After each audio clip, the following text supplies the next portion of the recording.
Chairman, you can proceed. Okay, thank you. So good afternoon, everyone, and welcome to our July 27th, 2020 meeting of the Board of Adjustment.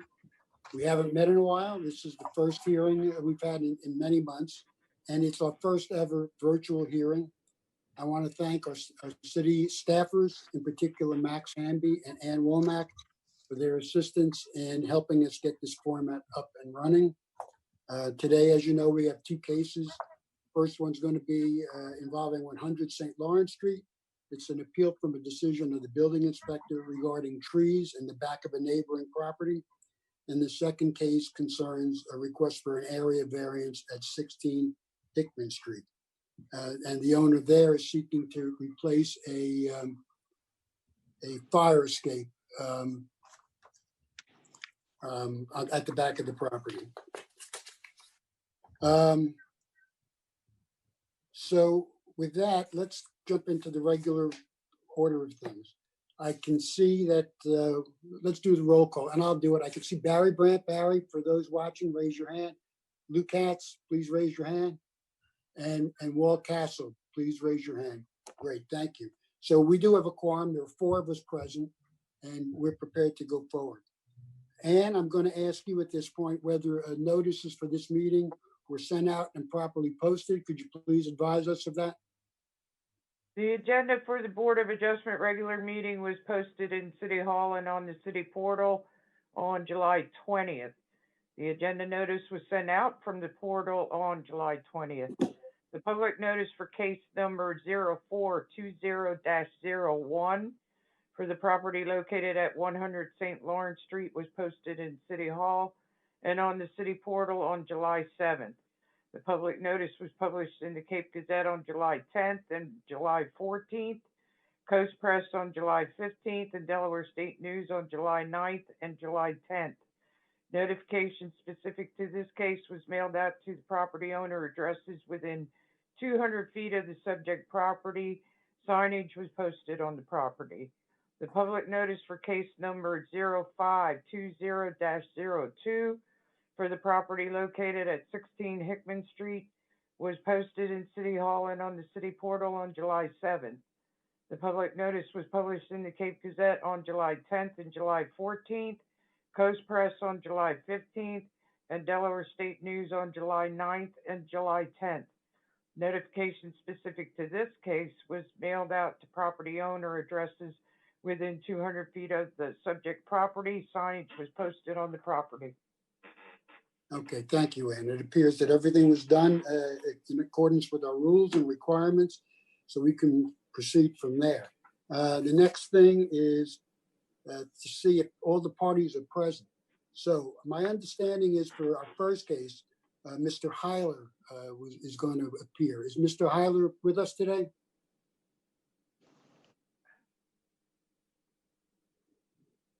Sounds like he's not. Was that the gentleman who was going to call in? Anybody know? Okay, how about Mr. Molesky and Mr. Smedberg? Are they available? Yes, we're present. Okay. And then how about for our second case? We're expecting Jason Kania. I think I saw you before. You there? No. I'm here. Okay, good. And all right, so what's next? Madam Clerk, have we had any general correspondence since our last meeting? There is no general correspondence. Okay, let's get to the minutes of the last 3 meetings that we have. We got copies of them. At least I got them yesterday. I hope we've all had a chance to review them. Have we all had a chance to review them? Yes. Yes. Okay. Walt? He's on mute. He's muted. Yes. So let's start with the earliest minutes, and that would be from the August 26th, 2019 minutes. Having all had a chance to review them, is there a motion to approve the minutes? I'll make a motion to approve. I'll second it. Okay. All those in favor, say aye. Aye. Aye. So that motion carries 4 to nothing. Then our next minutes were from the meeting of November 15, 2019. Having all had a chance to review those minutes, can I get a motion to approve the minutes? I have a question on November minutes, Jerry. Okay. How long is the continuance on East Lake Drive that we saw in November? The answer to that is that we were expecting them to come to this meeting, but they had a birth in the family, so they wanted to continue it to next month. So I'm expecting them to be there next month. Okay, great. That answer the question? That answers my question. Yeah, I'll make a motion. A motion. Is there a second? Second. All those in favor signify by raising your hand. Aye. Aye. It carries 4-0. And then our last minutes are from December 16, 2019. Having all had a chance to review them, is there a motion to approve those minutes? I'll make the motion. Lou, is there a second? I'll second it. Okay, all those in favor signify by raising your hand. And that passes 4-0 as well. Okay, Madam Clerk, is there any old business we need to consider? There is no old business. Okay, thank you. And how about new business? These 2 We have cases? 2 cases. Okay, so today, well, you know what? Are we prepared to go forward with the appeal from the building inspector's decision regarding 100 St. Lawrence Street? Mr. Heiler. Should we consider taking the second case first? And Well, that's what we're going to do then. Okay. So we'll postpone. Yes. that. May I ask, any communication with Mr. Hyler? Was he intending to be here? Yes, as far as I know. Okay, thanks. Okay, let's go with the second case, which involves 16 Hickman Street. And is the building inspector present? Yes. Yes. So why don't you give us your report about this particular property? Very well. Good afternoon, members, Chairman, and members of the Board of Adjustment. Can you hear me pretty well? Yes. Yes. Okay. This is case number 0520-02. The location is 16 Hickman Street. The applicant owner is the Cloisters, HOA 656 McKenmian Road, Shamon, New Jersey 08088. The date of this report was June 2nd when it was prepared. The nature of the request, the applicant seeks a variance to replace an existing fire escape with a new larger fire escape increasing lot coverage. The subject property is 5,000 square feet parcel located 16 Hickman, lot number 9, lot number 10, lot number 38 in the city of Rehoboth Beach, tax map parcel number 334-14.18-120.01. The property is located in the R1 residential district. As background, this building is a 3-story condominium structure containing 6 dwelling units. Building permit number 2734 issued on 3/20/84 granted permission to build on 90 square feet of exterior stairs at rear of a 16 apartment building. The lot presently measures 2,380 square feet, 48% of dwelling, porch, steps, shed, concrete, propane tank, shower, and electrical transformer. The front walk and gravel drives are estimated at 1,067 square feet, 21.3%. Total lot coverage is 3,447 square feet or 68.94%.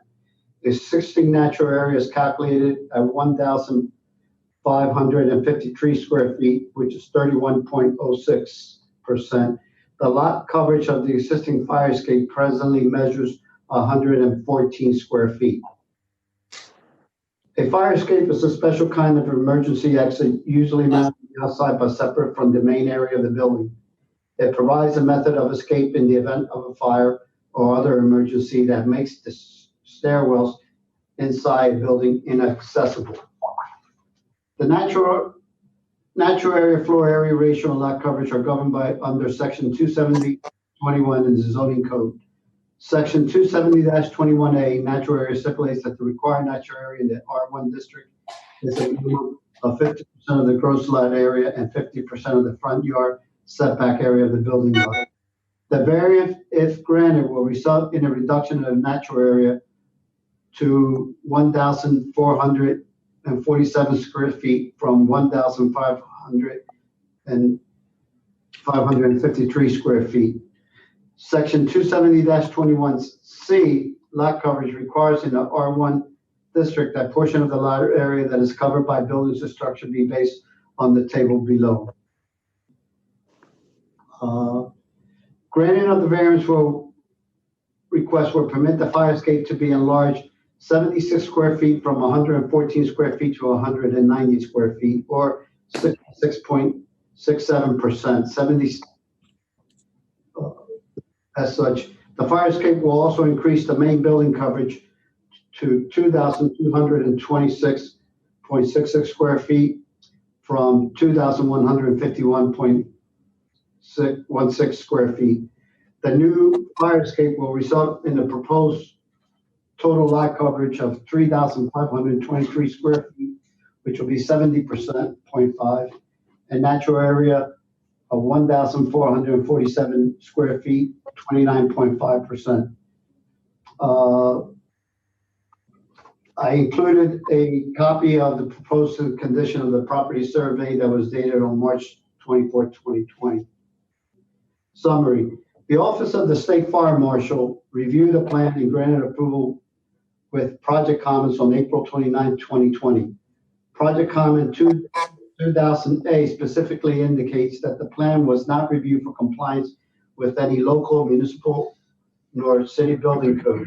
In this case, the proposed fire escape has not been reviewed for compliance with the 2018 International Building Code, nor the 2018 International Building Code adopted by the City of Rehoboth. The City of Rehoboth and the Office of the State Fire Marshal are operating and cooperating in the Building Life Safety Code enforcement through a memorandum of understanding.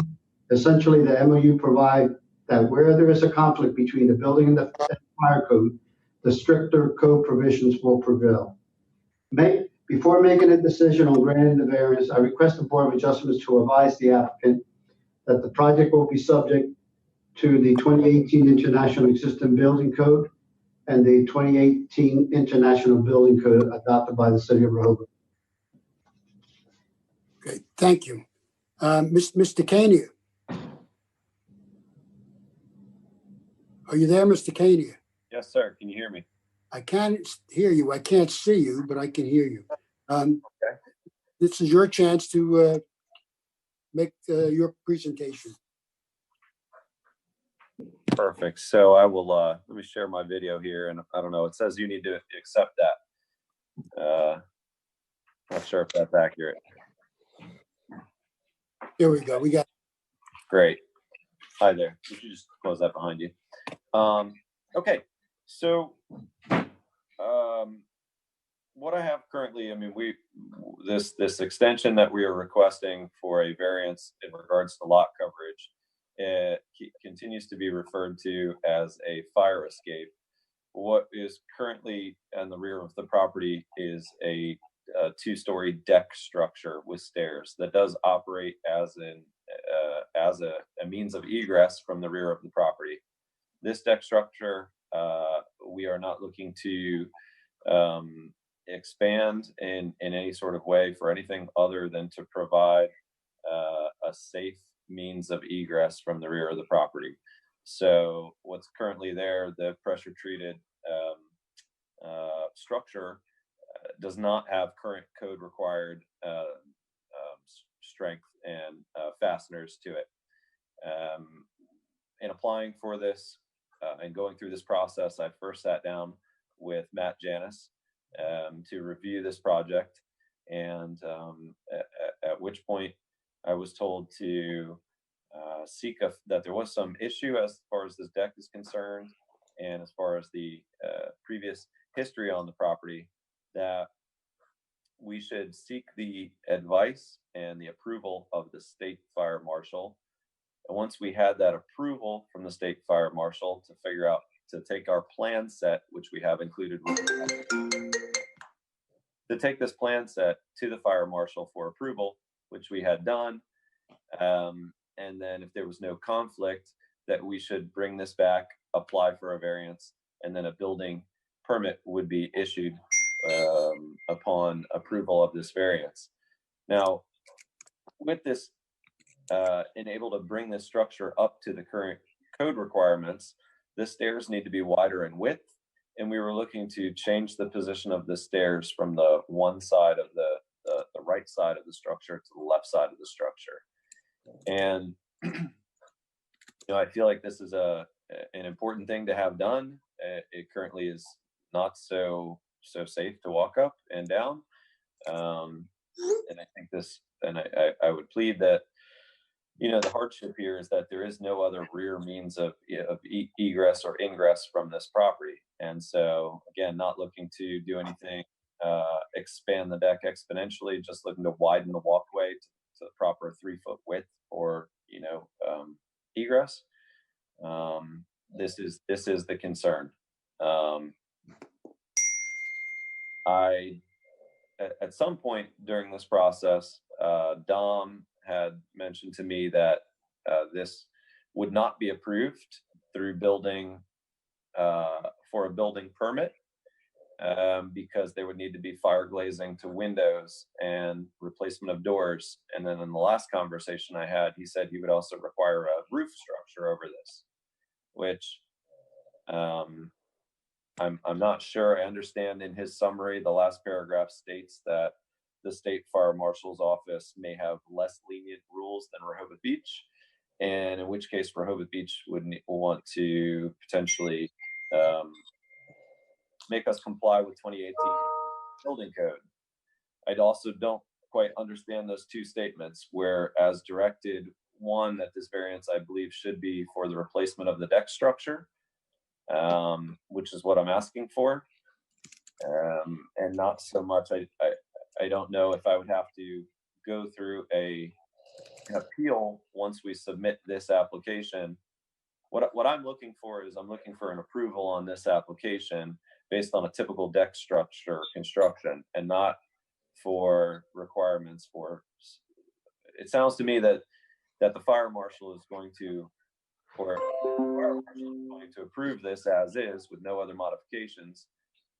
Now, from the city of Rehoboth Beach, if Dom is mentioning that we would need to add a roof structure or add fire glazing or add doors, then I think that's a separate idea. And I'd like to see if this would be approved as is for the lot coverage and deal with the whatever denial of the building permit he might have later on. And my hope is that he would not deny this, since we had the fire marshal and since we went through the approval process beforehand.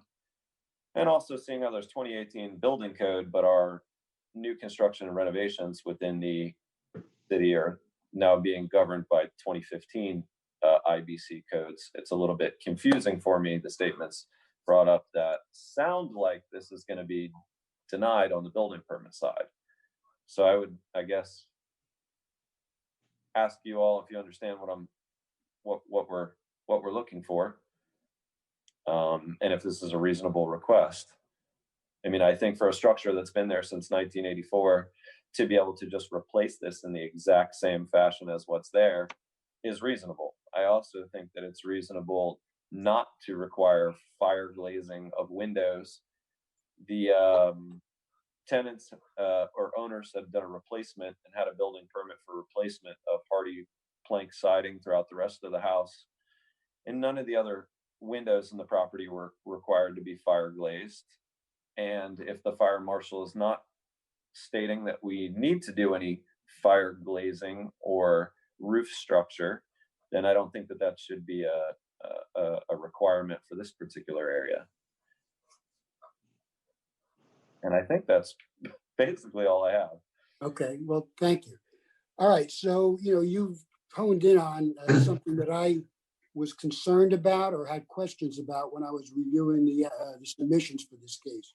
And basically, I was confused or mystified why the building inspector said at the conclusion of his report that he wanted us to advise you that this project is subject to these other building codes. And I guess this question is for Mr. Molina. Why weren't the plans considered already against those two codes that you want us to tell him that he has to abide by? Why didn't you do that?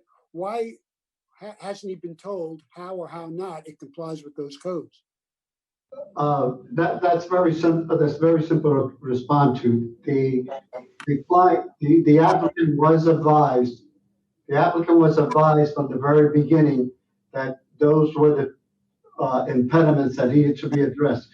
I brought to his attention that there was a history with this case when I started with this property, when I started with the city, that there were previous applicants seeking to do the same thing, and they needed to do the same improvements, and they needed to comply with the building code at that point.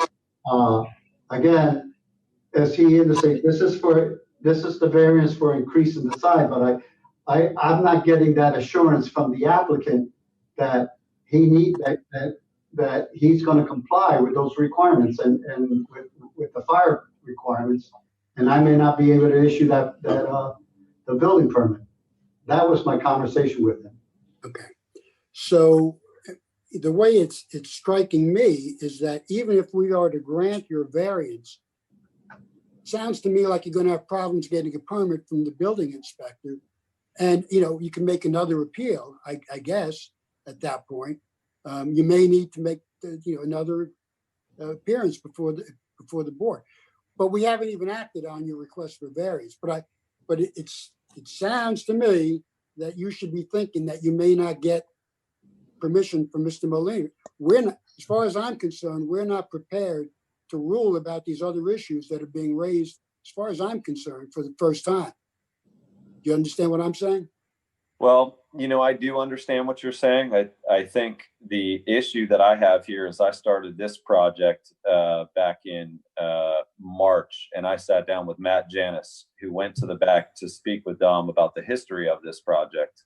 And before anything was designed or planned with this, I was instructed to first develop a set of plans, second, take them to the state fire marshal, get approval, then get a variance through Ann Womack, then take both the fire marshal approval and the variance application back to Matt, who then would do essentially a walkthrough approval.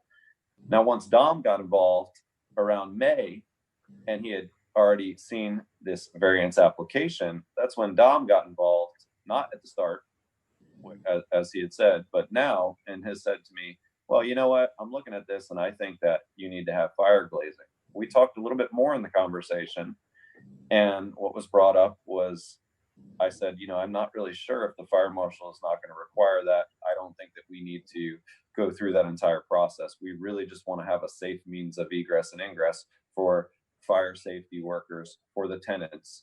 And so I said, the structure is in kind of disrepair and it really needs to be replaced. And I don't think that we should be adding all these other fire requirements to the building if we're only talking about the structure.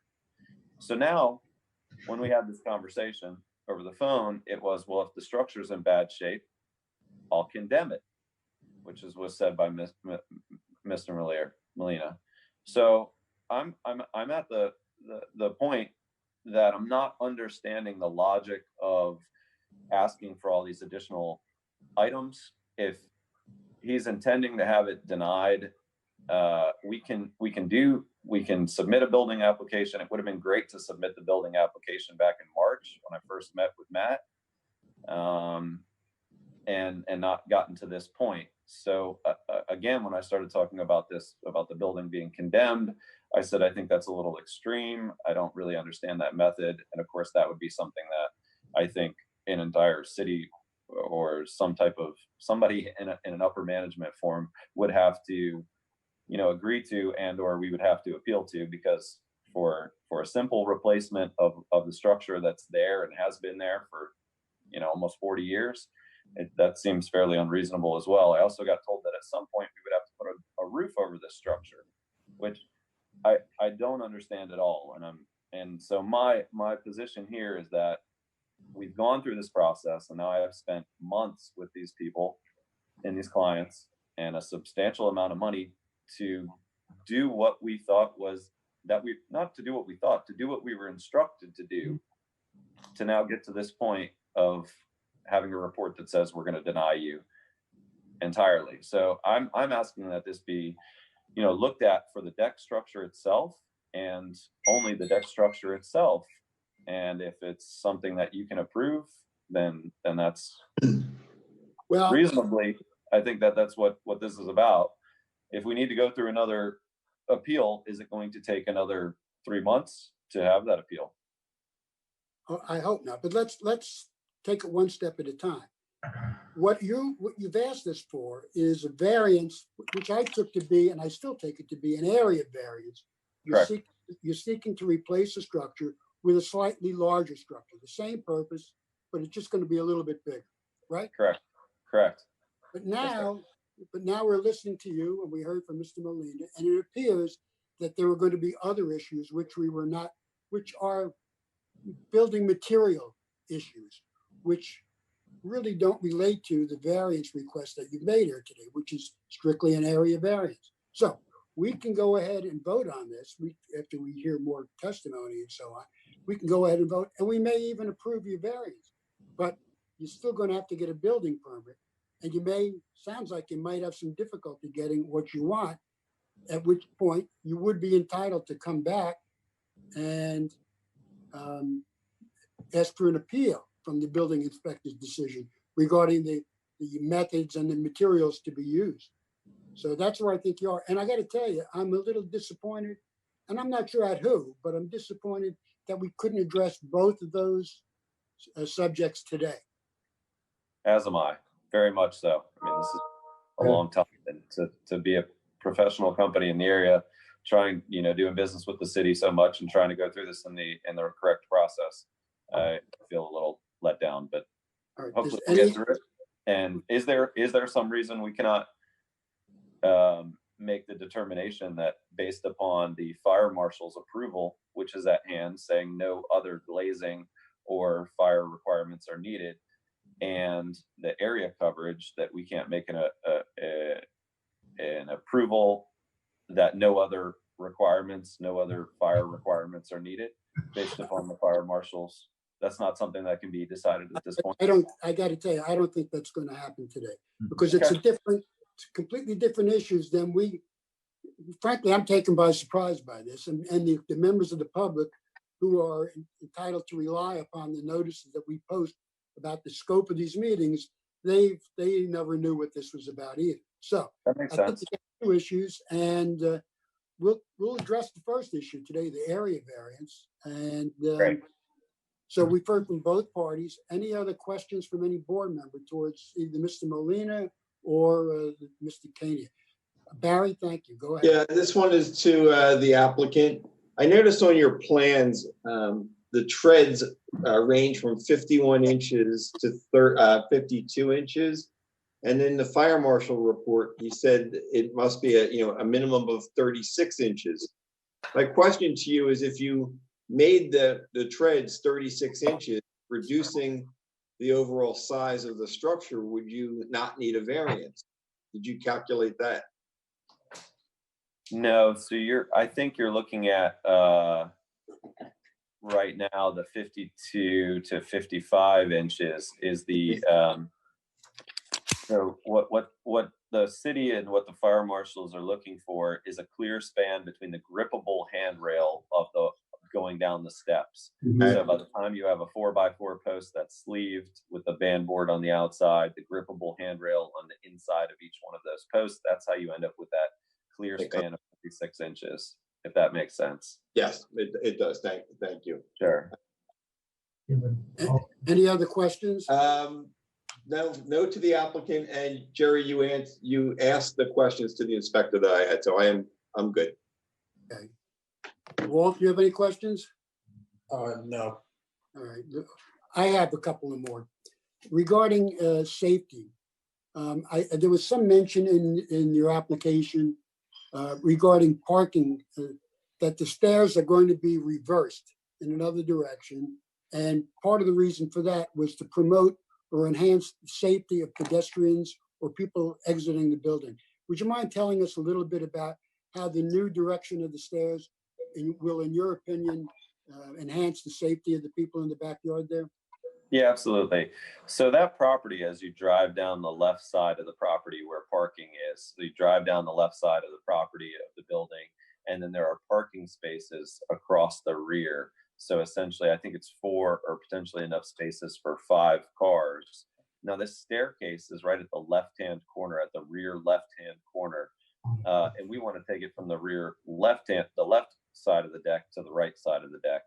And so same size, it's essentially as existing, just to relocate it. So that way, as people are pulling their cars around, if somebody's walking off of the steps, they don't have to wait for a car to go by, anything like that. That would moving the stairs to the right-hand side would just, again, if people are coming down or in the steps or coming in with groceries, whatever, that somebody wouldn't pull in and potentially hit them with the car. I mean, I think this is a basic, we don't particularly need to move those, but I think that if the configuration is the same size, just flipped, it makes a lot of sense and makes the property seem a lot or be a lot safer for not only the tenants, but also for the people driving as well. So are you saying that people coming off the stairs will be removed or taken further away from cars coming around the corner of the property? Is that what Exactly. Yes, sir. And cars that are backing out of the spaces that are there also. All right. And is there a reason why the stairs aside from what you just mentioned, are there any other safety problems with the stairs as they exist today? Well, the entire structure is pressure treated lumber, which I think has an average lifespan of 25 years. We're going on that plus some, and it's just, you can tell where the fasteners are connected. There aren't the current code required joist hangers. There are not the current code required stair risers, closed stair risers on it. So in terms of safety going up and down, and it's also not proper, I would say, to our current code required posts and fasteners that are on the deck. It's just a little wobbly as you walk up it. It's not doesn't feel great or safe as you're walking up and down it. I can tell you that much. Are you telling us that it's a wobbly fire escape right now? Yes, correct. Are you planning to remedy that? We are, absolutely. Does that raise any other questions? Fred? Yes, Mr. Jania, can you just confirm for the record that you're not asking for more than you need in order to meet current construction requirements or to convert this area from an access way to some kind of livable space? Oh yeah, that's correct. I mean, we are absolutely looking for the minimum required by code and by current fire marshals needs and necessities for clearances to be able to for clearances up and down the stairs and in the clear walkways at the top of the stairs and down the stairs. This takes the structure out approximately a foot larger than it is currently, and just about 3 feet wider than it is currently, or 2 feet wider, I believe. So it's not for any other purpose of leisure. You can't fit chairs or tables out there, anything like that. This is just a means of ingress and egress at this point. Thank you. Are there any other comments from any members regarding this? Okay. Are there any people who signed up to speak about this application? Ann? I have no one. Okay, well, so it looks like we've concluded all the the presentations and questions regarding this. And I would say that we are in a position to make a decision on your variance request. So do any member of the board have an application to make or make a motion regarding this variance? Okay, I would suggest that a motion might say something like this. Let me just throw it out there and maybe we can fine tune it.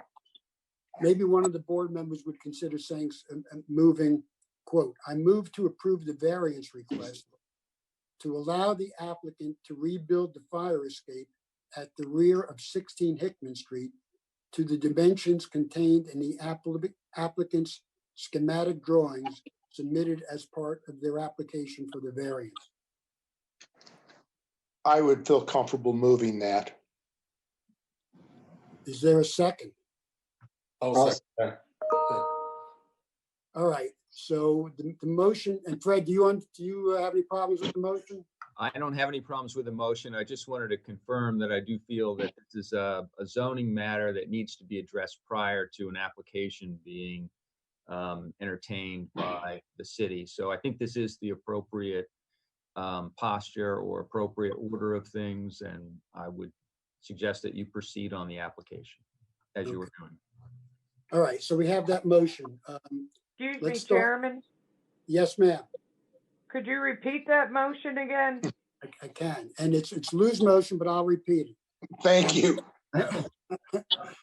I move to approve the variance request to allow the applicant to rebuild the fire escape at the rear of 16 Hickman Street to the dimensions contained in the applicant's schematic drawings submitted as part of their application for the variance. Okay, thank you. So, Fred, I see you. Right, and you asked the question before, and I think the motion's fine, but I think that motion's to be interpreted that the requirements against excessive lot coverage are relaxed to the extent required to comply with the potential approval that was just described. I think that's the intent of the motion. Mhm. Okay, I'm prepared to vote first, and then we'll see where everybody else goes after that, if you don't mind, okay?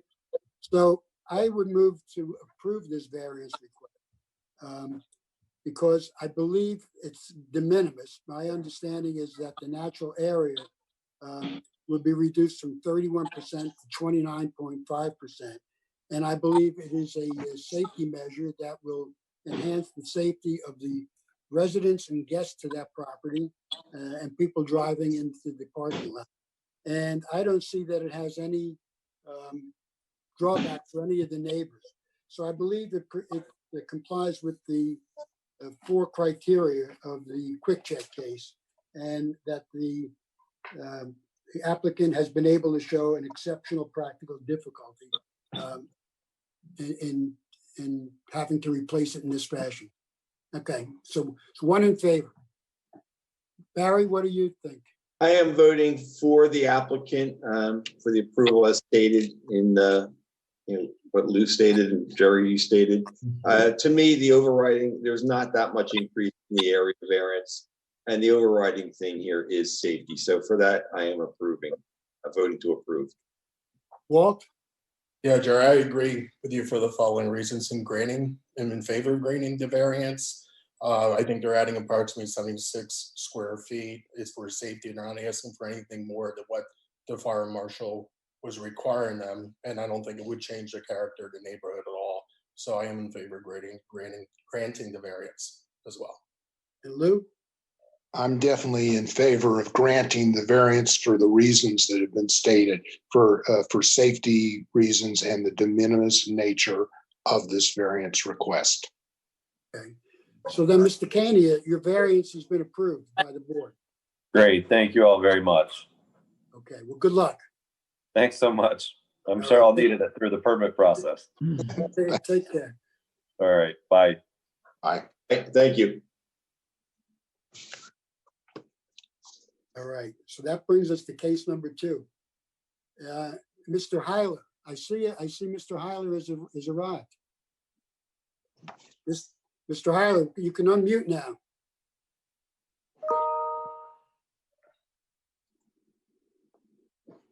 Bruce Heiler. Still muted.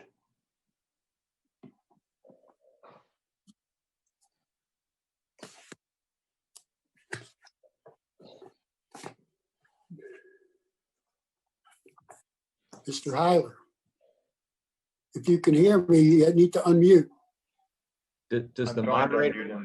I thought the moderator had to do that. Okay. I think you guys, so I'm David Hewlett and I dialed in for case 2. I think they've unmuted me versus Mr. Heiler. Oh, So what are we going to do here? There we go. there we are. Yeah, it was the host that said was unmuting me. Is it good? Do you need to see me or not? I can't see you. We can't see you. You need to see me. You know what? I'd like to see you. Yes, you're right. Okay, the host will have to, well, okay, start. No, it says the host has stopped it. That's all right. I don't need to be seen if you don't want to. Now, if we can work it out, Max, is there any way we can get to see Mr. Heiler?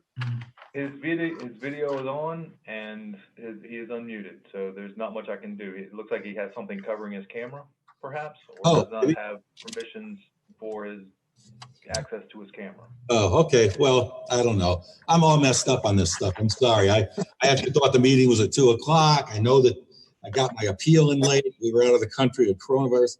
And then I didn't know I needed Ring Central and couldn't get that downloaded easily. So I'm sorry. It's sort of a.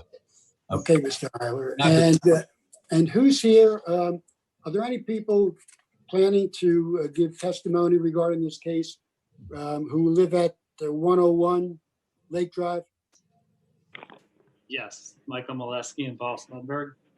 Okay. All right. Well, we're going to start this hearing, and we're going to ask the building inspector to give us his findings on this case, please. Tom, can you hear me? Yes. Okay, you're up. Okay. This is case number 0420-01. Location is 100 St. Lawrence Street.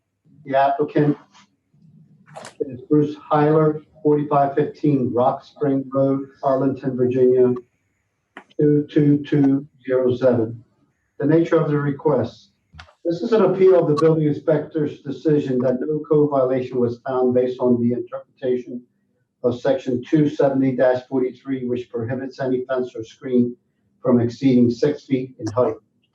The applicant, Bruce Heiler, is the owner of 100 St. Lawrence Street, parcel 3, number 334-2006-117.00. The lot measures a total of 5,000 square feet and is situated in the R1 residential district. The applicant seeks enforcement of section 270-43 against the owner of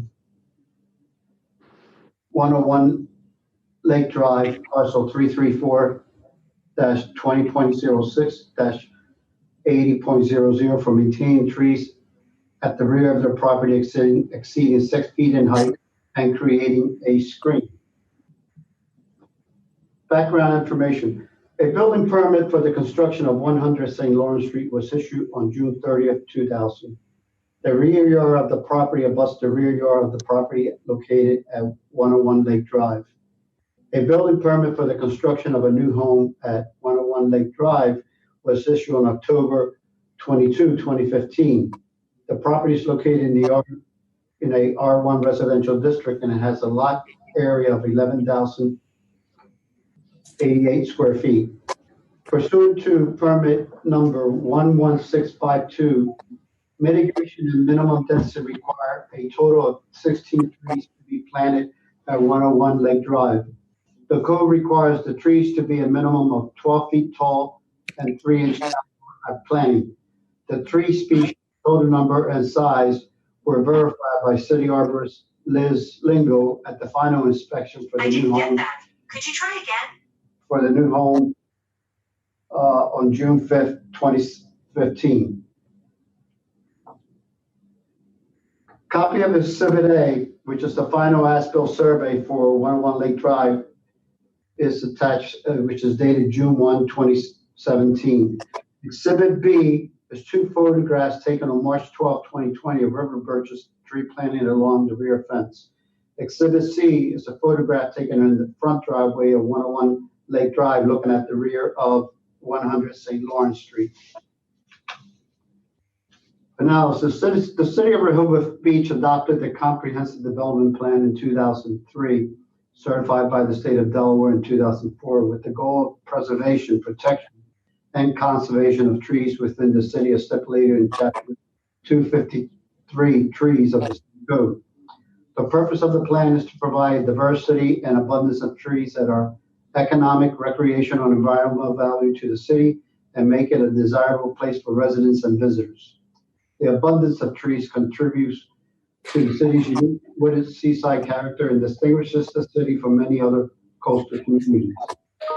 The provision in section 270-43, fences, screen, and walls are intended to regulate a fence or screen to protect or enclose yards. For purposes of this appeal, section 270-43A stipulates a fence or screen not more than 3.5 feet in height above undisturbed ground level may project into or enclose any front yard to a depth on the street line equal to the required depth of the front yard. Any fence or screen may project into or enclose other required yards, provided that such fence or screens do not exceed 6 feet in height above undisturbed ground level. A review of Exhibit A, B, and C for 108 Lake Drive depicts sections of the fence allowed to project into or enclose other yard side and rear, and is permitted as long as it does not exceed 6 feet in height above undisturbed ground. This results in compliance with section 270-43. The provisions in 270-1 purpose specifically provide regulations and restrictions to promote public health, safety, morals, and or the general welfare of the city of Rehoboth Beach. The building at 101 Lake Drive was constructed with the required setbacks allowing adequate light and air for abutting homeowners. There are no provisions in section 270-1 that any property owner has a right to a view. In fact, the right to a view has not been granted in writing by local ordinance or division rule. The river birch trees were planted pursuant to section 2 permit 16652, which require mitigation and minimum density of 16 trees at 101 Lake Drive, based on the provision in chapter 253. The code requires the trees to be 12 feet in height, 3-inch caliber, and were verified by compliance by the city arborist. The river birch is a species native to the eastern United States, from New Hampshire west to southern Minnesota and south to northern Florida and west to Texas. Building or tree permit process and reviews do not disclose any deliberate or malicious intent by the owner of 101 Lake Drive to block any view by the location of the building or placement of trees. It is BL's opinion that this appeal should have been initiated in June 1, 2017, and is now moved for lack of timeliness to file. Okay. Thank you, Mr. Molina. Mr. Heiler, now it's your turn. Yes, thank you. And thank you for even hearing this, because I do realize that I got the appeal in late. We didn't get back from out of the country as the coronavirus was shutting things down until late, and I just failed to get it in. So I appreciate this. This is not, to me, it's about, and I want to explain later. I mean, to some extent, this is about me being ignored when I sent a nice letter to Mr. Smedberg, who had come over before the place was, their property was built, and acted the nice neighbor, saying, hey, we're going to put a fence up, a real fence, in place of the old one. Is that okay? And I thought, my goodness, you don't have to ask me that. Of course you can put a fence up on your property. And he walked around and he wanted to see up top, out back. Stood out back and looked quite a bit. I think he was, in retrospect, judging how high he needed trees to block us out. And he didn't say anything about that, just the fence. But at any rate, whatever that is, the analysis that the chief building inspector read does not respond to what we're talking about here and alleging. It does say the fence was allowed to project in 6 feet. Yes, the fence is, although that definition could cover the trees too. And then when we get to the trees, it talks about it's not deliberate or malicious. There's adequate, setback is right. We're not saying trees can't be planted. We haven't seen the permit, but the permit, of course, doesn't say, please plant the trees here. It says you just have to plant trees. It doesn't say, I assume, you can plant them in violation of another code provision. So there really is no response in a court of law not responding to the main allegation, which isn't that trees were planted and isn't that trees were required to be planted. I love trees. I actually like these trees. And they were, planted because the city said plant some trees. Wonderful. But what the issue is here is that both the definition of offense, but clearly the definition of a screen, which is not even cited in the inspector's response and is not responded to, the definition of a screen, I just don't know how you get around this, is, quote, any artificially constructed barrier of any materials or combination. I'm sorry, that's a fence. So the last thing I heard you say was, I don't know how you get around this. I don't know how you get around the language of the code. The code says, this is clearly about the code, simply about the code, and no one required them to plant the trees in that position. The code says that a screen is any natural or cultivated vegetation, trees, and or artificially constructed barrier which serves to visually shield or obstruct one abutting or nearby structure or use from another, not including a wall. These trees are a natural cultivated vegetation, and it does serve as a barrier to shield. It certainly does. Now, if you guys took pictures in March when the leaves were off the trees, these, by the way, are trees which will grow to a height of 50 to 90 feet, about 10 feet from the back of our deck. They grow about 3 feet a year, which they have. And I sent pictures, if you want to look at, of what it looks like from our upper deck, not even from our lower level, sitting with these trees hovering over us. I like them. It's not a big deal. Mainly I'm here, I think, because Mr. Smedberger ignored me and because of what I think happened at the beginning. It blocks, we're not asking for a view either. It blocks the view of the water that we had. I asked in a nice letter, could you cut a couple of feet down? But it's not about that. I'm not asking for a view. We're not claiming they did something malicious, even though I think they did something specific to do something here. I'm just saying the code says that a screen is any natural or cultivated artificially constructed barrier which serves as a visual shield. And it says those can't be higher than 6 feet when they're not in any other side yard or backyard. So I'm just wondering, since it wasn't in the letter, how that is not violated. There's nothing in the letter I received. I'm wondering what the argument is. I asked for legislative history or any interpretation, but it's quite simple. And I should say, I mean, I don't want trees cut down. And I like those trees.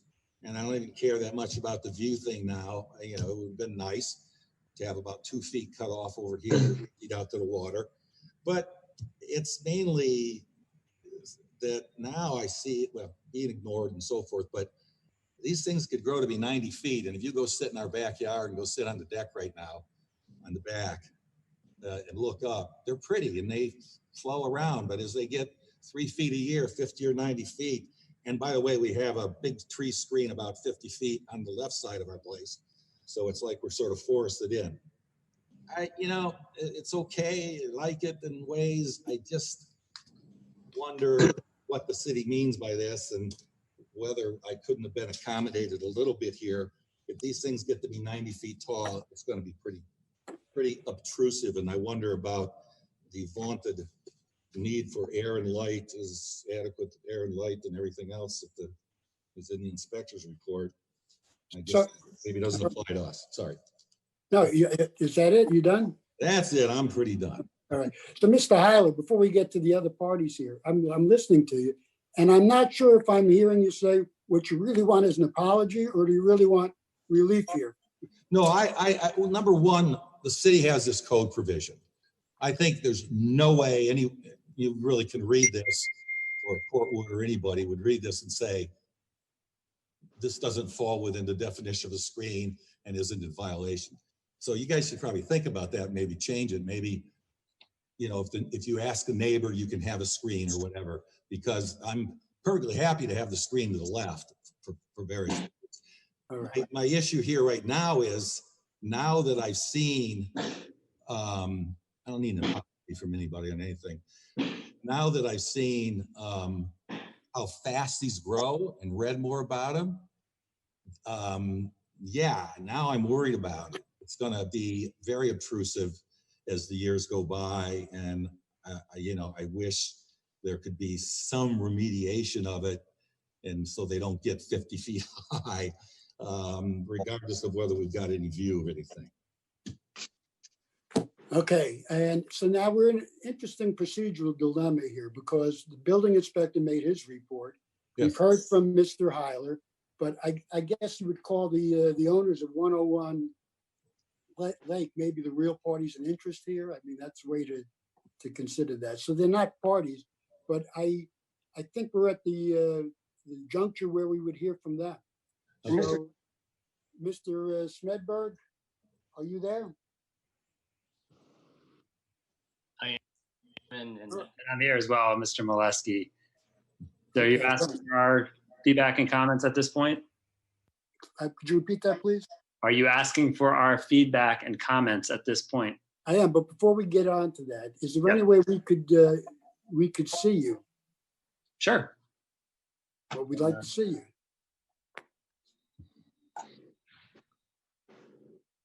Okay, there we go. So now you're Molesky, Mr. Molesky? And Mr. Smedberg just shut the shade so that you get less glare. There you go. Okay, so that's Mr. Smedberg. Okay. So one at a time, whoever wants to speak, identify yourself and get going. I'll speak. I'm Mr. Molesky. We don't have too much to say. All that I would say is, we built the property, finished construction 3 years ago. As a part of that construction process, we were instructed by the city that we had to install 16 trees on the property, which is a lot of trees on a property such as ours.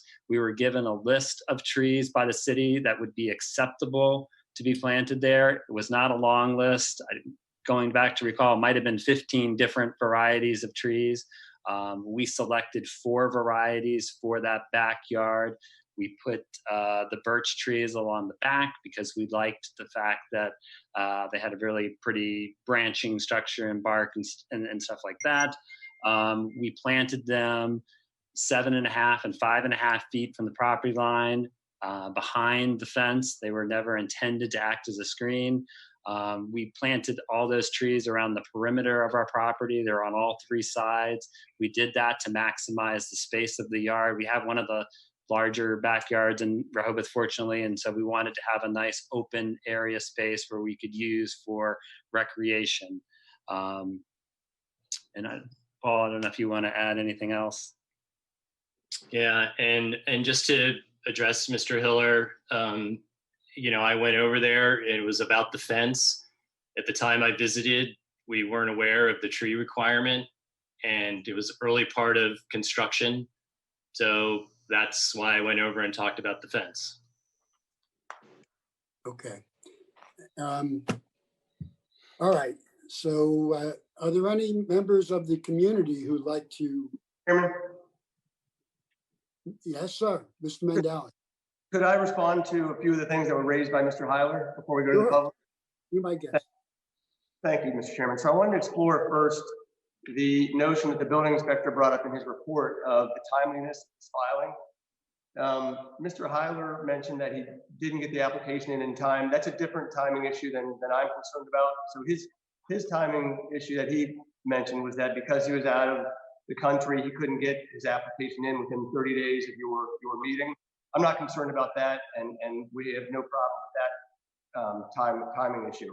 We're more concerned about the timeliness of the application itself being compliant with your requirements, that first, that the application be filed within a reasonable time, and your rules of procedure, I believe that reasonable time is within 30 days of being aggrieved. I think Mr. Heiler was aggrieved or knew he was aggrieved much earlier than this filing was.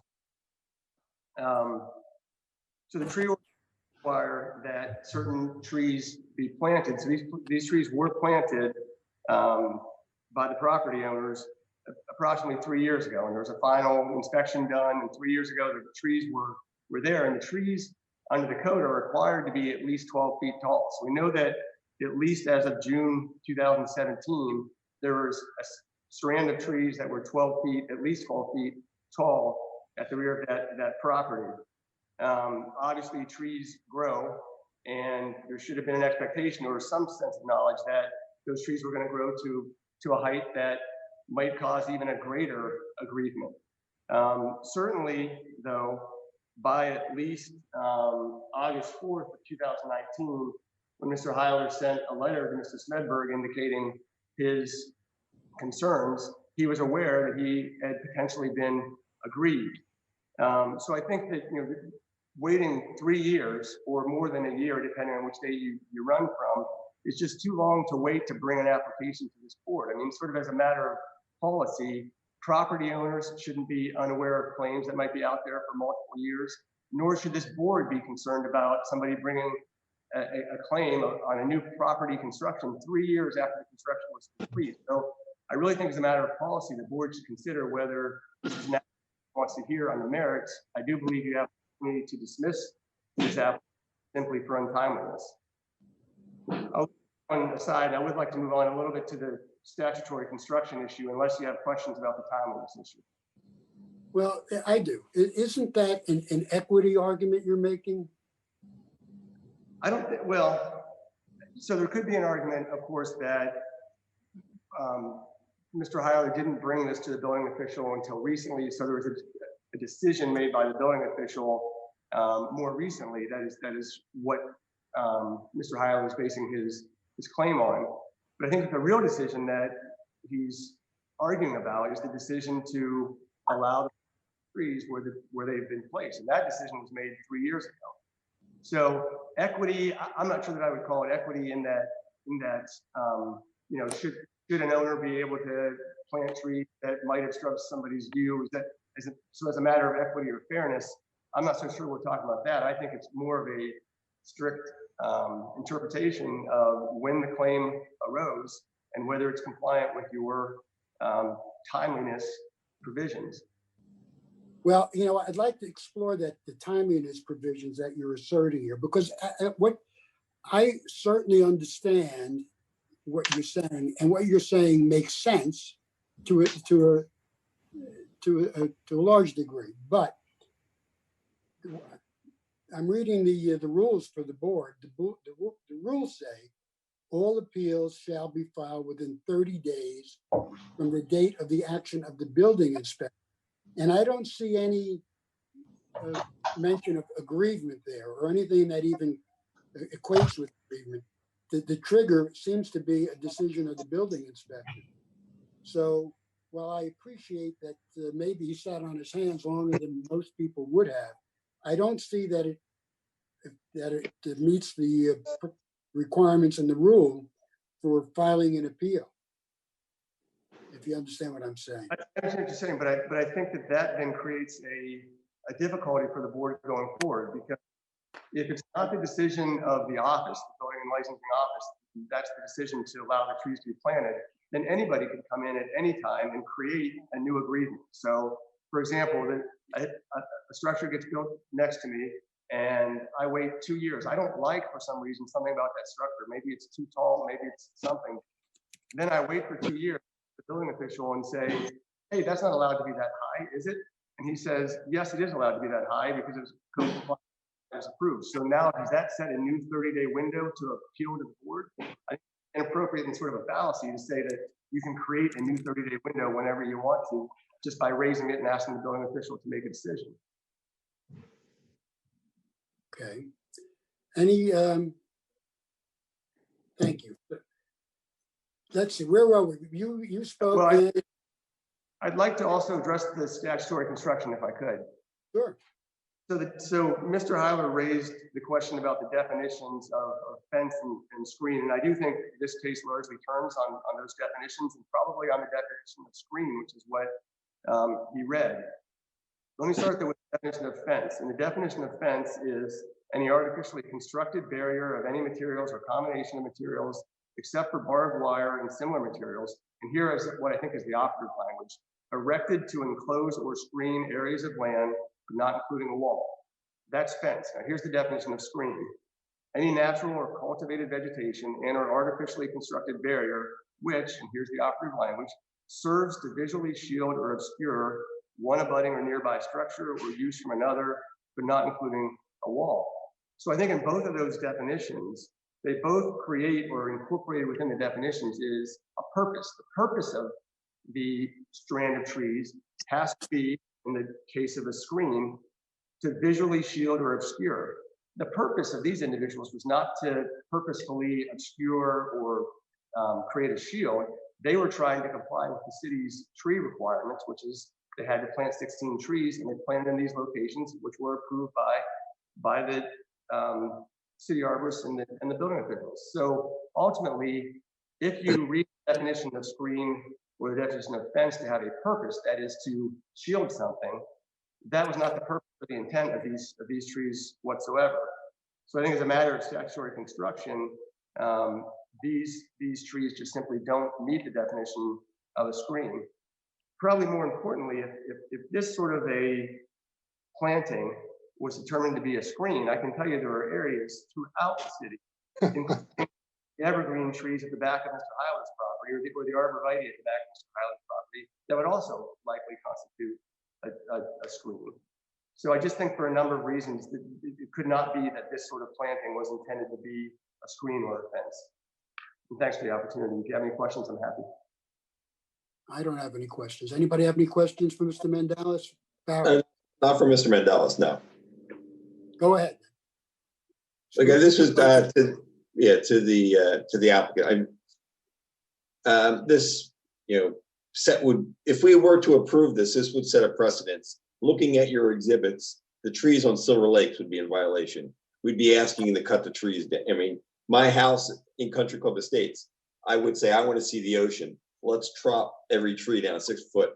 I believe Mr. Mandela said it exactly correct. When I read fence and screen, I interpreted that. Heck, I was even looking at Webster's dictionary, make sure I was interpreting the words correctly. These trees were not constructed, right? They are natural, they're vegetation. It is not a fence, it is not a screen. If they wanted to impede the view, they would have planted cryptomeria, right? Or jolly green, cryptomeria or jolly green giants. They would completely block the view. Very beautiful trees, light in area. I do not see this as a screen. Thank you. Any other questions from any members of the board? I have a few more questions. Let's talk about, and this is for Mr. Hyler. You there, sir? Yeah, I want to be on. Am I on? Yeah, I can hear you now. Yeah, good. Because I wanted to respond. Mr. Mandela said a lot. There's a lot. You know what? Go ahead. Okay. Well, just first of all, I wasn't aware of this. Are you there? Okay. I wasn't aware of this code requirement until I started looking at it. And August 4th, I wrote the letter initially and looked after that. I wasn't sort of sitting on my hands. I was actually sitting on my deck. When the trees were planted, they were not that high, and I didn't know how tall they were going to get. And the minute those trees became obstructive and obtrusive, that's when I wrote to him. And now Mr. Mandelis wants to penalize me for trying to be neighborly and solve something outside of the this process. So I just think those are real red herring arguments. And as you pointed out, there's no requirement that I have acted any sooner in these things. Now, as to the argument about the code, and I understand the argument that, yeah, people out there who plant trees, I said that I wouldn't want trees cut down, and I know they did that. People aren't probably unaware of this, but Mr. Mandelis is adding words to this. This does not say the purpose. He changes the word nicely to purpose. Doesn't say that. It says, and first of all, it says any natural or cultivated vegetation, doesn't have to be constructed. Any natural or cultivated vegetation and or artificially constructed. We have any natural or cultivated vegetation which serves, and if you look up the definition of serves, it doesn't say purpose. It says something that acts as, something that has the effect of. This clearly does. And Mr. Mandelis nicely, lawyerly, I see you haven't changed from a long time ago, Barry. Adding the word purpose and changing the purpose doesn't do anything.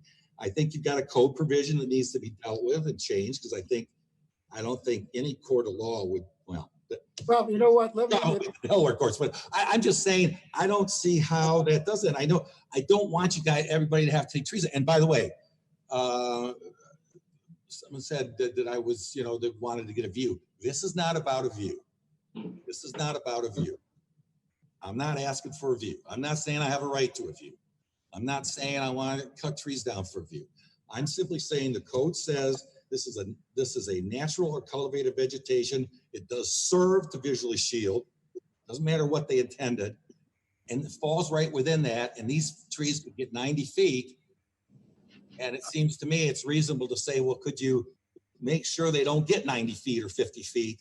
And also, Mr. Mandelis wanted to talk about a decision being made to allow the trees. I don't see any decision in any record of the city allowing, these trees to be put there in violation of the code. That's it. I mean, that's, interpret it outside the language. I'm trying to be reasonable. I say I don't want trees cut down or anything else. I think you just got an issue here, and wish you. So what, you don't want trees cut down? Are you asking that the trees not to be cut down? Well, once they're planted and they're nice, I don't want trees cut down. I like trees. And yes, my arborvitae are, I found out now, too tall too. I actually asked someone to cut them to about 6 or 7 feet a couple of years ago, and as usual, yes, I'll do it. Then I didn't. Yes, so then I was sick for a year, in and out of the hospital all last year. I planned to actually cut those down some because I don't want them that tall. But the city said take them down to 6 feet. I take them down to 6 feet.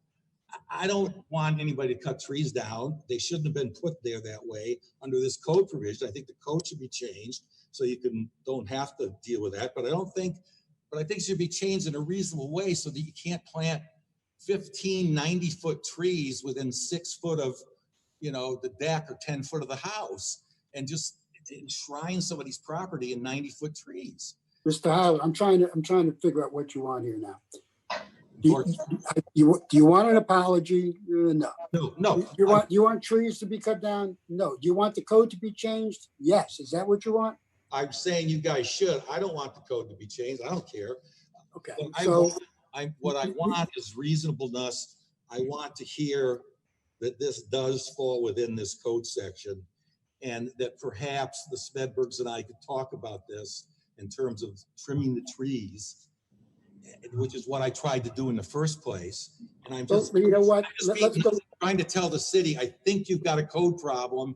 You may try to ignore it or interpret it as purpose serves, but if it ever really comes up somewhere, somebody wanted to take it to court, as long as it's not the Delaware Chancery Court, probably, I think you lose. It's not worded right. All right, so let's go down that road a little bit there, Mr. Hyler. In your letter to your neighbors, you seem to complain about just a few trees. I think your letter said you focused on 4 trees at the left back of the property. Do you remember that? Yeah, and when I initially wrote to him, I was talking about, you could cut those down a little bit so we have our view. And the rest of the trees were such and such height. They've grown about 3 feet since that letter. All right, but then I just say this is important because yeah, things change. I get intelligent. I try to be just relaxed. Don't worry, it's going to be okay. But then I start reading about these trees getting 90 feet tall, and yeah, that changes things in my mind. And just like the fact that I don't care anymore about that little view area. I just care about the fact that I think this city has some language that should not be twisted the way Mr. Mandelis is trying to. That you need to. I'm just giving you saying. I'm just saying. I think it's a nice gesture. You guys should really change this. And wishful thinking isn't going to make it not a problem. For me, I just would like to have the trees not be 90 feet tall at some point. That's all. So how tall are they now? I don't know. They must be 30 feet tall. These things grow 3 feet a year. And they were planted when they were like 15 feet. It's been 3 years. I think they're about 30 foot. And that's when, you know, after about 25, they started to get pretty obtrusive. But again, I like them. I grew up on a farm, and actually we had one area where they were called money trees. They were a birch like this. And when you watch them in the spring, they would flow back and forth. Sort of nice, but it's just getting to be too much. Okay, so you were complaining about 4 trees originally, but now you've changed. No. I was complaining about to him, to Mr. Smedberg. I was saying, could you please do this? Could you accommodate me? Could you please do this? Throw that letter away because he ignored it. And then but you gave us the letter. That was your. Okay. But what I'm asking is that the code's enforced. I don't even know if I knew about the code then, but it doesn't matter. The code is the code. And I am here saying this fits screen. There's nothing I've heard that I think anyone would really think it doesn't fit a screen. The screen is not permitted to be 6 feet high, but I'm not asking to cut the trees down to 6 feet high. That's what I'm saying. And so even though that letter complains about your loss of view, that's not what you're arguing about today. Is that correct? Is that my understanding? No, I mean, no, my motivation is my loss of view up to the sky, the air, the whole thing. That's my motivation, but my claim is that the code is violated. Okay. Because I couldn't get Mr. Smedberg to talk to me, even acknowledge that I existed, about, you know, the fact that this was becoming an issue. And like I said, I'm not an arborist. I'm not the smartest guy in the world. I had no idea what these trees could grow to. And when I saw them growing 3 feet each year, I thought, my God, how tall are these going to get? And then when I did research, they could get 90 feet tall.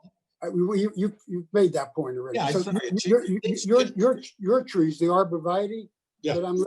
How tall are they going to get? You know, I asked for some because my understanding was, maybe wrong, that you could get ones that would grow 7 or 8 feet, and that's what I wanted, so keep them down. And I've got 2 that are about 7 or 8 feet, and the others right now are 12, and I rate they can get about 12 to 15. So this fall, I'm probably going to have those trimmed down somehow. It's tough at this point to make them cone shaped if the guy had done it 2 years ago, but they go, the tallest ones that I understand go about 12 to 15. Now, let's just talk about that for a minute. Has anybody from the city told you that you have to cut it down to 6 feet? No, when I talked to somebody, one of the people on the phone, they said, well, yours is a screen. I said, good, I'll cut them down. Well, wait a minute. I'm just asking, has anybody from the city told you to cut those trees down? No. No. So when you say you're going to cut them down, it's not because of any requirement by the city to cut them down.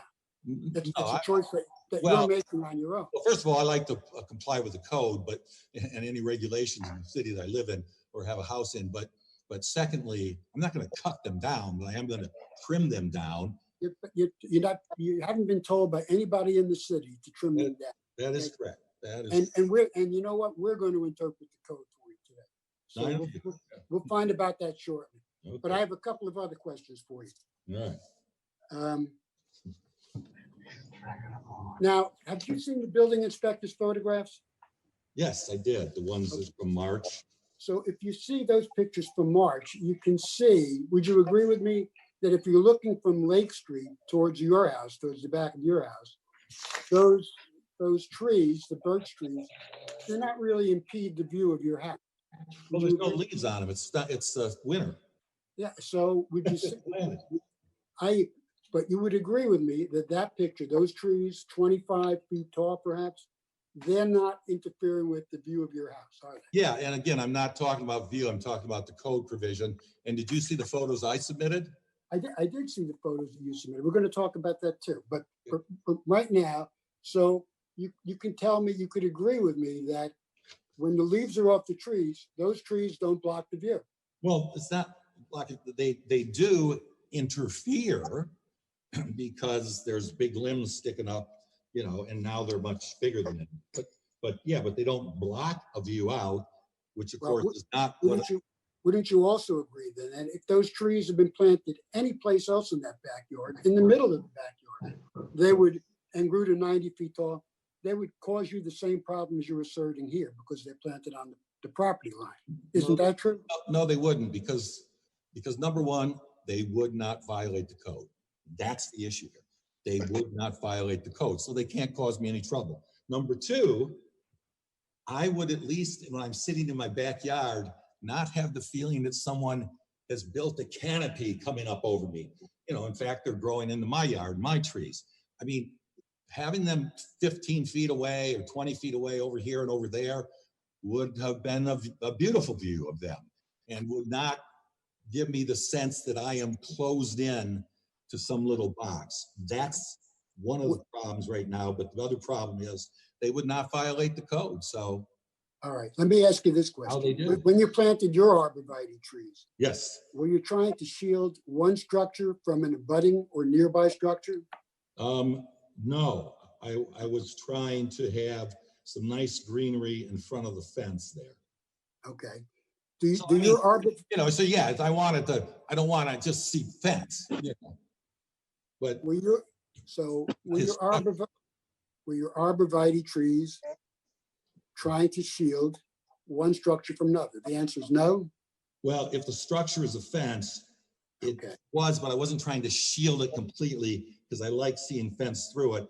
But all these questions, I think are whatever my intent was or what I did are irrelevant. If mine violate the code and his violate the code, that's it. Whatever my purpose, his purpose, they don't come into play in the code unless you want to accept Mr. Well, I'm trying to figure out what it serves as being purpose. All right, so here we go. One more question, I All think. Those trees, the beech trees. Yep. What would you say that they shield one structure from an abutting or nearby structure? Yeah, absolutely. What structures are we talking about? Well, I can no longer, for example, see his house even from my upper deck. And I assume he can't see my house. Okay. How far is your house from the rear fence? The lower deck, probably only whatever the setback would be, I guess. It seems like, I always think the setbacks are like about 5 feet, but whatever that is. And then the deck is probably another, I don't know, not good with this, 10 feet in.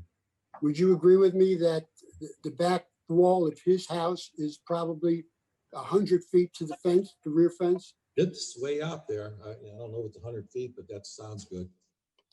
Okay. But you saw the pictures on mine. You can't, and if you're sitting on my upper deck, you can't, see it. I mean, it's clearly screening it. And like I say, the lower deck and everything is just this feeling of being closed in, which I thought maybe with the city's concern for adequate light and so forth might be an issue. All right, I don't have any other questions. Yeah, you're going to do what you're going to do. So. What are you? Okay, so are you done? Yeah, I think, unless there's some questions or right. Any other questions from Mr. Heiler? All right, none. Are there any other anybody on screen here? My board members have any questions for either party? No. Is there anybody in the community that's signed up to speak, Madam Clerk? We have Tom Evans, and we also have correspondence from Tom Evans. Okay, so if Mr. Evans is there, I'm going to ask him to speak. And if he's going to speak, I'm going to ask him to read into the record his letter if he's got it, okay? Sherry, thanks. And when I'm done, I think Sturgis Dodge, she also signed up to speak, would like to make a couple of comments. Awesome. I'm going to leave my wife to the speaking. I'm going to read, this is a letter that we submitted together. So I'm going to go ahead and read this. And I thank you all. To members of the Zoning Board of Adjustment and others whom it may concern, we are writing as concerned full-time residents in support of the Building and Licensing Department's decision regarding the trees along the rear of the property at 101 Lake Drive. We believe that the department is correct in asserting the property owner's right and obligation to maintain these trees at their natural height. Our understanding that the trees were planted as a result of a determination of the need for a mitigation plan approved by the city arborist and made necessary by the removal of protected trees from this lot attendant to its redevelopment. We also direct you to the City Zoning Code, Section 270-5, Construal of Provisions Higher Standards to Govern, which states that, quote, when interpreting and applying the provisions of this chapter, the provisions herein shall be construed to be the minimum requirements for the promotion of the health, safety, morals, and general welfare of the city, end quote. In this case, we assert that the destruction or topping of trees is antithetical to the city's commitment to trees and would result in a negative effect on the health and welfare of the citizens of our tree city and honor earned for nearly 30 years. The case being made by the appellant, apparently seeking to have the trees removed or shortened to 6 feet, is troublesome on several levels.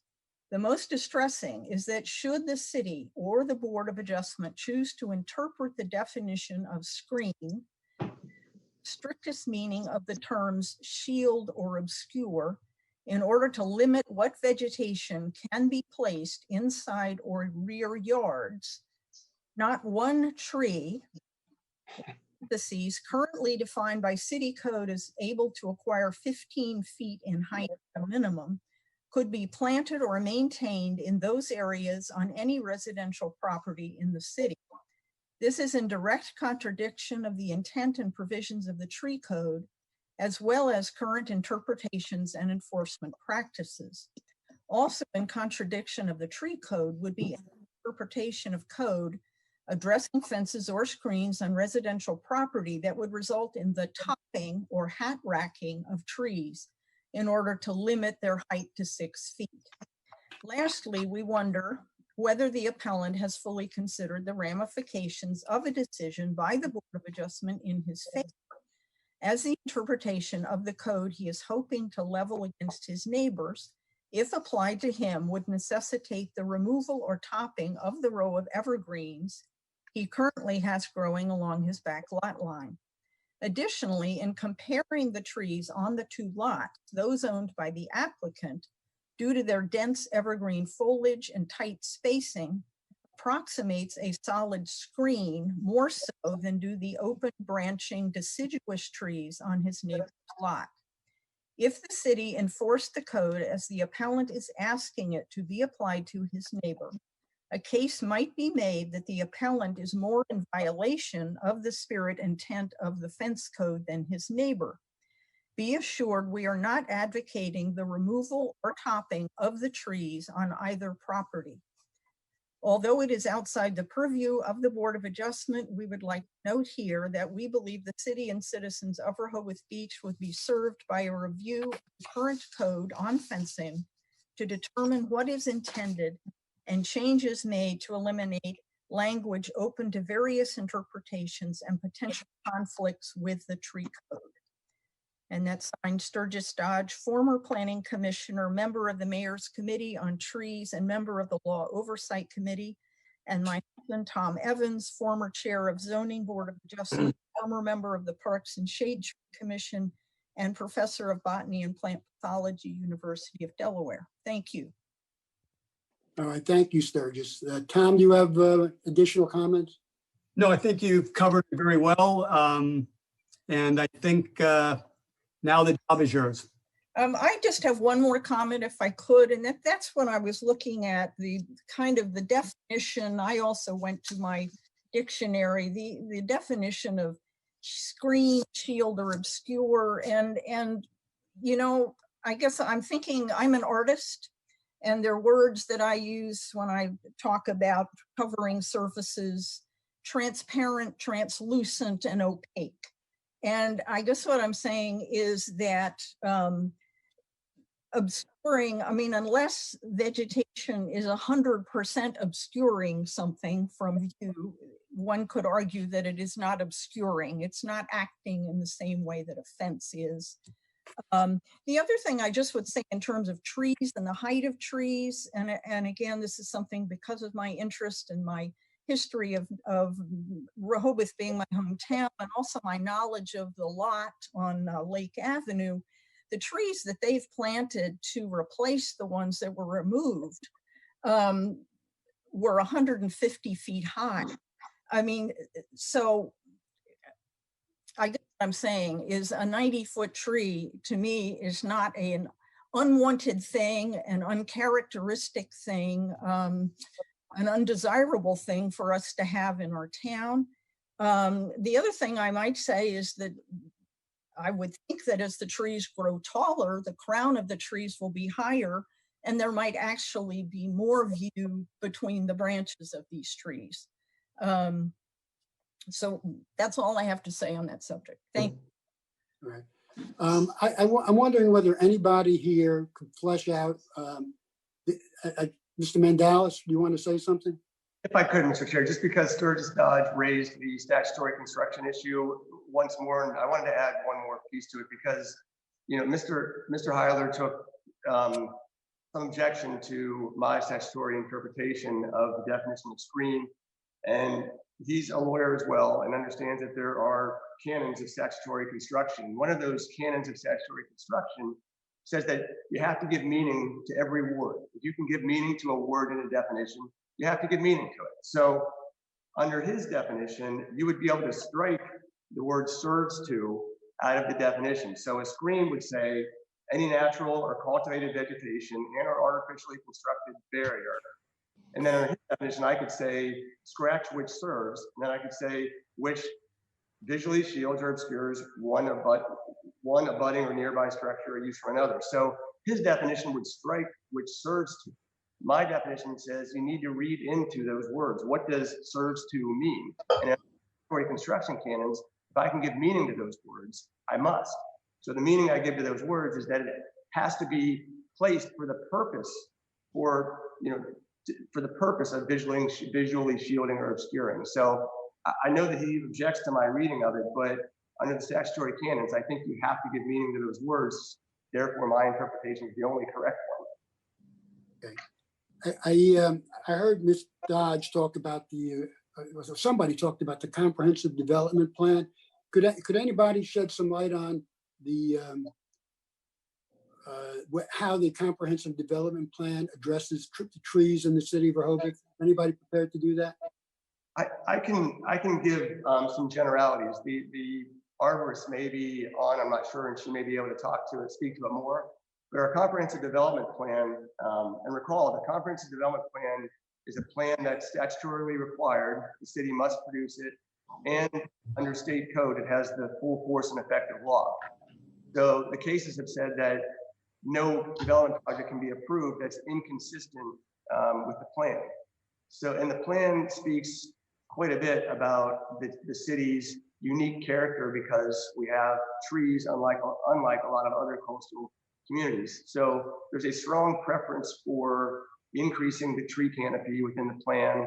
We've got a mayor's committee on trees. We've got a park and shade tree commission. But the plan specifically speaks, and I can't quote sections, to the city's strong desire to increase or at least maintain canopy and strong preference for maintaining trees within the city. And I don't know if Tom or Liz is maybe prepared to talk more about it if you're on. Sure, Glenn, we're both on. And it was actually Dom who referenced the CDP to start. And it does say we have the goal of preservation, protection, and conservation of trees within the city.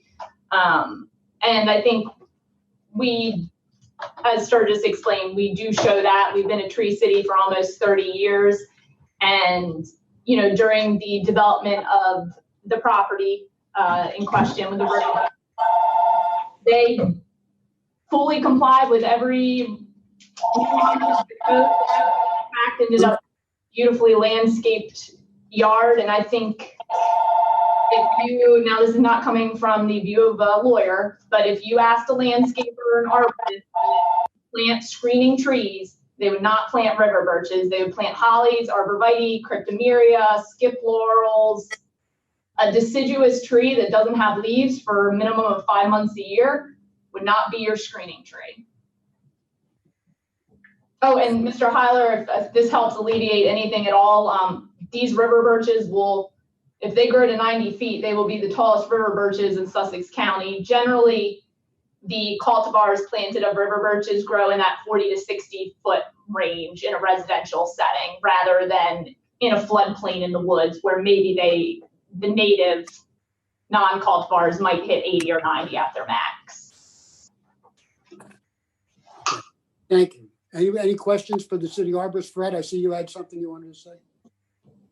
You're muted, Fred. Could you unmute Fred, please, Max? Thanks. No, I do not have a question for the arborist, although perhaps she could comment. I guess I will ask a question after all. I mean, I'm on the north end of town where the black pines are very tall. So if you were judging this question of whether they're acting as a shield or are a shield by their height, you'd come to a very different conclusion with regard to the black pines, which are very high and don't screen anything. I mean, they're right up against homes. Will these trees, there's been some speculation, I think, by the Evanses that these trees, as they grow taller, might obscure less view than otherwise.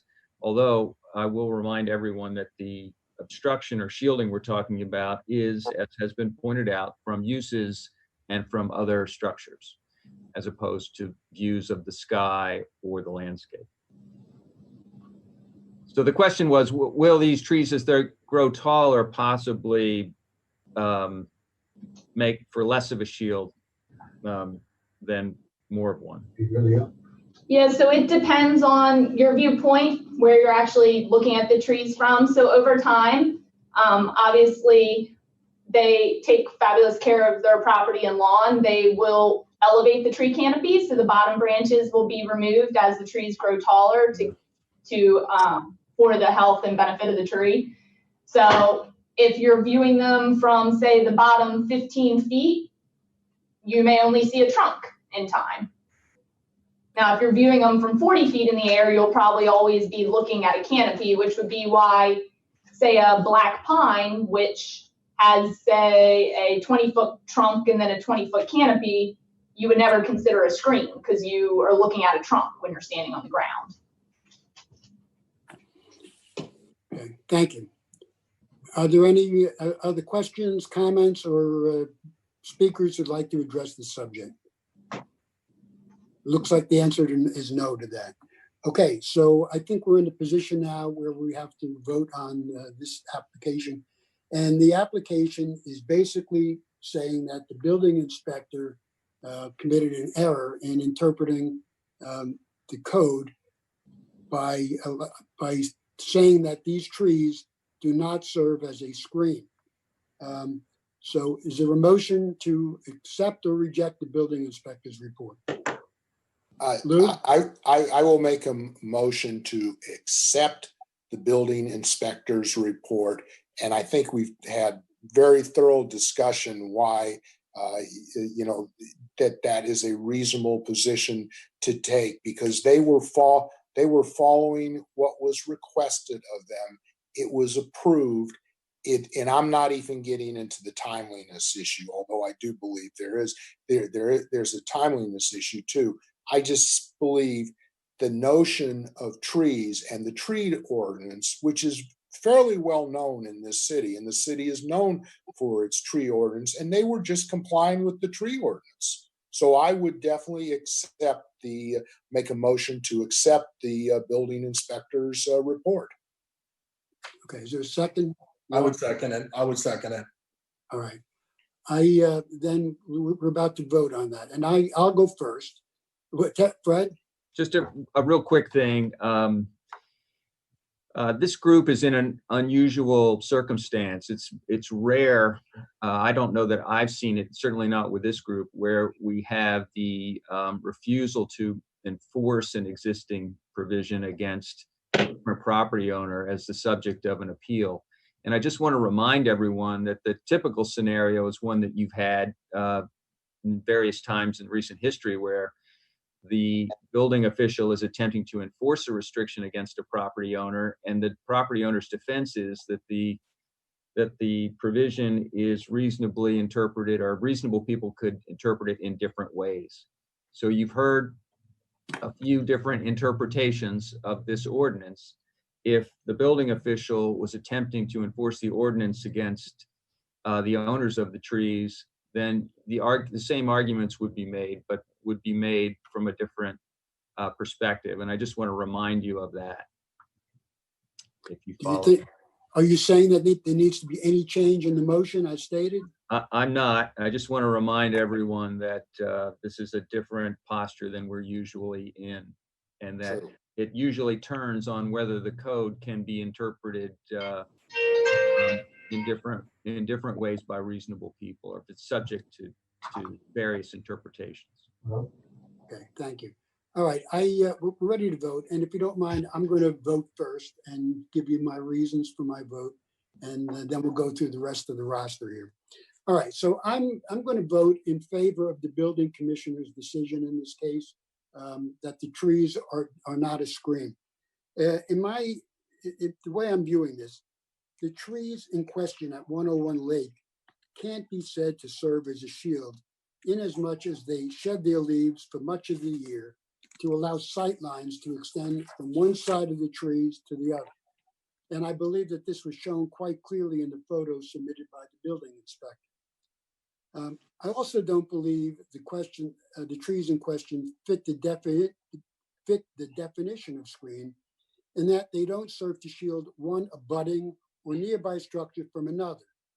If the two structures in question are 100 St. Lawrence Street and 101 Lake Drive, they're certainly not abutting, and in my opinion, they're not nearby structures, and that they're probably at least 100 feet apart. And I believe that both structures are visible to one another with those trees in place. My thinking is also informed by the city's comprehensive development plan and the city's tree ordinance, which prioritize tree preservation, tree replenishment, and requires that homeowners plant trees when developing a property. In this case, the homeowner was required to plant trees, at least 14, I think I heard 16, and those trees had to be over 12 feet high. Any arrangement of those trees in the backyard, even a random arrangement, I think, would create the same problems that Mr. Heiler complains of. And finally, I think Mr. Heiler could have, should have been aware, if this was a problem, when the trees are planted. The trees were 12 feet high, and if he had a problem, he should have made the problem known at that time. So, you know, I'm sorry to hear that there seems to be a dispute between the neighbors, and I'm sorry to feel that that might be, you know, the motivation here. And, you know, you're going to be neighbors for a long time, I hope, and yet both have beautiful properties. And I hope that, you know, you can appreciate each other as neighbors and have respect for each other's properties, and, you know, your right to live here and enjoy this beautiful town that we have. So that's my hope for both sides in this case. Thank you. And Barry, we'll go to you now. Okay, yeah, I vote to uphold the building inspector's decision. When I read the, you know, the definition of screening 270-4, I did not have a problem. Sure, I had to look up a couple, you know, extra definitions, the meaning behind each word. But, you know, a cultivated vegetation could be an oak fence, could be bamboo. I mean, I did not feel Mr. Hillier made the case for that 101 Lake Drive was in violation. I do not view this as a screen. So that's why I am voting to uphold the building inspector's decision. Lou? For all of the reasons we said, plus the fact, if you just look at what by practice, what Rehoboth has always done, there is a clear tree ordinance. And if you plant trees or remove trees, it is fairly clear what you should and should not do. So for all the reasons that we said, plus the fact I live in the Pines, and if we said everything can't be more than 6 feet, the Pines wouldn't be much of anything. It would be a bunch of stuff, and the trees wouldn't even be alive if they were 6 feet. So I definitely think we should uphold the building inspector's decision and report. And Walt? Thanks, Jerry. I vote also to uphold the building inspector's decision. I agree with the comments that the three other board members made. I don't see these trees as a screen. You know, it's interesting, the city doesn't issue permits to plant trees, but permits are required to install fences. In fact, the city encourages larger trees to be planted. In this case here, when Mr. Molesky and Mr. Smedberg built their home, they followed and they met the tree code requirements, planting the 16 trees, minimal 12 feet tall, 3-inch caliber, et cetera. So I don't see the purpose of these trees as being a fence or a screen. So I am also voting to uphold the building inspector's decision.